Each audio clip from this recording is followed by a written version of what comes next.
Transgénicos y alimentos modificados. Grupo 4. ¿Alguna vez has oído hablar sobre transgénicos y la preocupación ética que genera? Algo he oído, pero no mucho. ¿Qué implica exactamente? Pues gracias a la transferencia de genes entre especies y a la posibilidad de patentar organismos modificados, la biotecnología ha crecido muchísimo. ¿Y qué es un organismo transgénico? Un organismo transgénico es un organismo cuyo material genético ha sido modificado de una manera que no se produce de forma natural en la recombinación ni el apareamiento. Interesante. ¿Y si esto se aplica a la alimentación? Puede pasar algo tan sorprendente como que la leche de una cabra contenga un medicamento capaz de salvar vidas. Y no es ciencia ficción. Ya existen animales transgénicos que producen sustancias humanas para fabricar medicamentos. Entonces se necesitan normas claras. Sí, la bioética ayuda a regular y controlar su producción. ¿Y de dónde viene todo esto? Quédate para saberlo. La historia de la ingeniería genética arranca en los años 70, cuando la tecnología del ADN recombinante abrió la puerta a combinar genes de distintos organismos. En 1974, Frederick Sanger confirmó el potencial de estas técnicas y permitió avanzar hacia la creación de los primeros organismos modificados. Ya en los años 80 llegaron los grandes hitos aplicados. La insulina recombinante, el primer producto comercial obtenido por ingeniería genética, y el maíz BT, el primer cultivo modificado para resistir insectos. En 2004 se completó la secuenciación del genoma humano, un paso esencial para entender y trabajar con nuestra información genética. Y en 2012 la llegada de CRISPR-Cas revolucionó el campo al ofrecer una forma rápida, precisa y eficiente de editar genes. ¿Es posible aplicar estos alimentos a la industria? Hoy en día existen varias técnicas para obtenerlo. Destacan Agrobacterium tumefaciens y la biobalística. Agrobacterium es una bacteria capaz de transferir de forma natural parte de su ADN a las plantas mediante el plásmido TI. En biotecnología se aprovecha este mecanismo sustituyendo los genes del tDNA por el gen que se quiere introducir, de modo que la bacteria lo transfiere a las células vegetales, donde se integra en el genoma y permite regenerar una planta transgénica. La biobalística, en cambio, es un método físico que utiliza micropartículas metálicas recubiertas de ADN, que se disparan con un gene GAN hacia las células vegetales. Estas partículas atraviesan la pared y liberan el ADN en el interior, donde puede integrarse en el genoma durante los procesos naturales de reparación. Sin embargo, estas técnicas son poco específicas. Por ello, actualmente se emplean métodos de edición génica como CRISPR-Cas. El CRISPR-Cas es un sistema en el que una nucleasa, llamada Cas9, es guiada por un ARN hacia una secuencia concreta del ADN. La enzima realiza un corte y los mecanismos de reparación introducen cambios controlados. ¿Pero estos OMG se utilizan realmente? Claro, los MG son una de las tecnologías más extendidas. Se usan en ámbitos como la agricultura, la industria alimentaria y la salud pública. Centrándonos en la industria alimentaria, los OMG se usan para producir enzimas que mejoran la elaboración, calidad y seguridad de los alimentos. En la industria láctea, la renina tradicional usada para cuajar leche se volvió insuficiente debido a la alta demanda de queso, lo que impulsó el uso de coagulantes producidos por OMG, que mejoran la rapidez, uniformidad y rendimiento del cuajado. En la panificación, la búsqueda de productos más uniformes llevó a incorporar enzimas obtenidas mediante el OMG, como la amilasa, que optimizan la fermentación, mejoran la textura y prolongan la conservación del pan, aumentando así la eficacia del proceso. ¿Qué mejoras ha producido? Los alimentos transgénicos han permitido mejorar características como el sabor, la apariencia y el valor nutricional. Al aumentar la cantidad de nutrientes presentes en los cultivos, estos podrían ayudar a combatir la desnutrición en poblaciones vulnerables o con pocos recursos, ya que permiten obtener los mismos nutrientes con una menor cantidad de alimento. Además, también van a ayudar a mejorar la durabilidad de algunos cultivos, permitiendo una mayor disponibilidad de alimentos en regiones donde escasean los recursos agrícolas.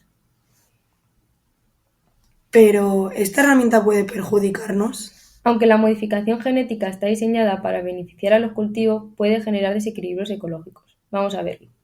A largo plazo, las plantas transgénicas dominan y transmiten menos variabilidad genética.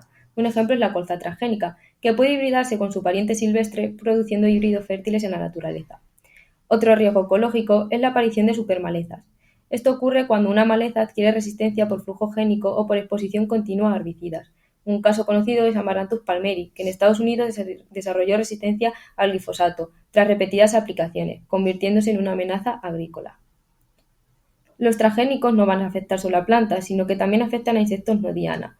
Aunque se pretenden proteger los cultivos de plagas específicas, Los cambios en la planta pueden impactar en insectos beneficiosos o en la composición de comunidades de artrópodos, como se ha visto en varios estudios en maíz transgénico. Respecto a la salud humana, no existen pruebas de daños directos derivados del consumo de transgénicos.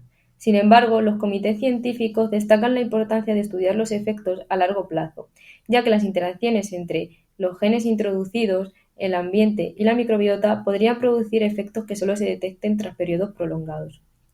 Vamos a centrarnos en el debate ético. Existe el principio de precaución. Este se aplica en ámbitos como la salud pública, el medio ambiente o la seguridad alimentaria. Indica que, si una acción o política puede causar daño y no existe consenso científico, debe evitarse hasta que haya suficiente información. No existe un umbral exacto de cuánto conocimiento es suficiente para autorizar el uso de un OMG. Va a depender de factores como la magnitud y probabilidad del daño, la naturaleza del riesgo o la existencia de alternativas más seguras, entre otras. Es importante distinguir entre riesgo teórico y riesgo demostrado. El riesgo teórico es aquel que podría ocurrir según el conocimiento existente, como la posibilidad de que una proteína nueva generada por la modificación genética tenga efectos desconocidos. El riesgo demostrado se basa en evidencia empírica y reproducible, como los resultados de ensayos de alimentación a largo plazo que muestran efectos medibles. Si miramos la justicia social y económica, el mercado de semillas se ha concentrado en pocas empresas que venden semillas híbridas y transgénicas con patentes que otorgan exclusividad de explotación. Esto dificulta prácticas tradicionales como guardar, intercambiar o resembrar semillas, generando dependencia a los agricultores, que deben comprar semillas cada temporada o firmar contratos restrictivos. Además, estas empresas tienen gran influencia en el precio y acceso a las semillas, generando un monopolio. Un problema ético importante es la contaminación genética. El polen o semillas transgénicas pueden llegar a campos de agricultores que no usan transgénicos por factores como viento, insectos o maquinaria. Esto puede provocar que cultivos no transgénicos contengan genes patentados sin autorización, lo que puede afectar al agricultor, como ocurrió en el caso de Percy Seinmeier en Canadá. Estos y muchos otros casos plantean cuestiones éticas sobre quién es responsable y quién carga con las consecuencias. En cuanto al derecho de los consumidores tienen derecho a saber si los alimentos que compran están elaborados con OMG, ya que esto forma parte de su autonomía y capacidad de decidir según sus valores. En la Unión Europea se exige una trazabilidad completa y un etiquetado claro, que debe ser veraz y basado en la ciencia. En Estados Unidos, las medidas son menos estrictas porque consideran que si el producto final es equivalente nutricionalmente, no supone ningún riesgo. La bioética exige transparencia para garantizar que el consumidor pueda decidir de forma informada y libre, sin manipulación ni ocultación. Vale, pero ¿hasta qué punto es ético liberarlos al medio ambiente? Ahí está la cosa. Se plantea un debate por los posibles cambios en los ecosistemas y por si es legítimo alterar la naturaleza. Este dilema puede analizarse desde dos enfoques éticos. El utilitarismo considera aceptable la liberación de OMG si genera grandes beneficios globales, como la reducción del uso de pesticidas, el aumento de la productividad agrícola o el control de enfermedades. El ecocentrismo, en cambio, defiende el valor intrínseco de la naturaleza y se opone a la liberación de OMG por riesgo de alteraciones irreversibles y efectos imprevisibles en los ecosistemas, independientemente de los beneficios humanos. En conclusión, va a existir un equilibrio entre los enfoques vistos. ¿Y existe algún tipo de regulación? Sí, te lo explico. La Unión Europea cuenta con uno de los marcos regulatorios más estrictos, basados en el principio de precaución. Destacan la Directiva 2001/18/CE de liberación ambiental, los reglamentos 1829/2003 sobre alimentos y piensos con evaluación de la EFSA, así como la Directiva 2015/412 que permite a los Estados miembros prohibir el cultivo de OMG en su territorio. En Estados Unidos y la mayoría de países de América Latina, la regulación va a ser más flexible y se va a centrar en el producto final más que en el proceso. En Estados Unidos se basa en la equivalencia sustancial y participan la FDA, encargada de seguridad alimentaria, el USDA-APIS, de impacto agrícola, y la EPA, que regula pesticidas como la toxina Bt. En cuanto a CRISPR-Cas, la edición genética está siendo debatida a nivel mundial, ya que puede crear modificaciones que podrían ocurrir de forma natural o a través del mejoramiento convencional, solo que de manera mucho más rápida y precisa.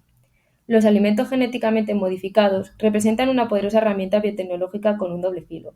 Por un lado, han impulsado avances en la productividad agrícola, la lucha contra la desnutrición y la producción de medicamentos complejos, ofreciendo beneficios.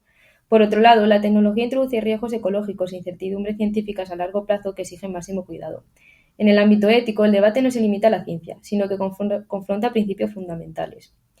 En definitiva, la integración de los OMG en la sociedad debe guiarse por el principio de responsabilidad global, lo que implica evaluaciones científicas exhaustivas y continuas y la transparencia regulatoria que beneficia al consumidor, Solo a través de este enfoque equilibrado podrá la sociedad aprovechar el potencial de los ONG.